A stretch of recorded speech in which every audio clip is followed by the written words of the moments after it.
Sure. I wanted to ask about Central African Republic. There are reports of the MISCA force there killing one or more civilians in Bozoum, and I wanted to know, one, if these what the mission can say about it. Two, if the troops involved will be rehatted. I tried to ask Mr. Ladsous about it yesterday at the stakeout. He didn't answer. So I also wanted to ask you. It's reported in Nepal that Mr. Ladsous will be in Nepal beginning July 21. And strangely, the report in various newspapers there is that the objective of his mission is to acquire information on the latest political situation, the progress made in terms of constitution writing, et cetera. And I wanted to know, is that in fact his mandate as the head of DPKO? And will he be discussing their cholera, as is alleged, that the peacekeepers there possible either screening, which would be obviously much more within his mandate as head of DPKO? Well, we haven't had any announcement of his travel to Nepal. If there's an announcement to make, we'll make it at that point.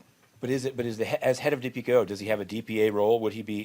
Can you say whether DPKO has any role possibly Well, in evaluating constitution writing? Matthew, the language you're referring to is not our language. It's Sure. not our announcement. Right. When we make an announcement, we'll state what it is he's doing. But at this stage, that announcement's not ready. And what is in the planning run up to MINUSCA, which was the topic yesterday at the stakeout and in the council? What is being done about allegations of the killing of civilians by MISCA, and what review will DPKO conduct before merely simply rehatting the individuals? And is there any information on this killing in Bozoum?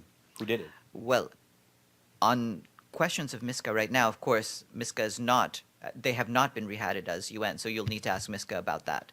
That's really a question for those forces who are under the control of the African Union. It's Right. not under UN control at this stage. But will DPKO conduct human rights vetting before putting a blue helmet on the people that killed a civilian reportedly in Bozoum?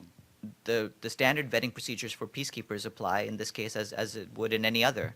That is to say, anyone who joins up with UN peacekeeping needs to be vetted to make sure that they're appropriate for UN peacekeeping. So how does that apply to this case?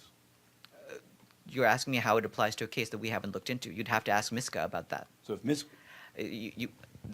Remember, at this stage, they're the ones who look into But this. isn't there Our responsibilities come later. And thanks for indulging me in this. Isn't there a human rights component of the existing UN mission in the country? So what do they say about this alleged killing of civilians by MISCA in Bozoum? I haven't seen anything from the human rights component on this. If that turns up, we'll let you know.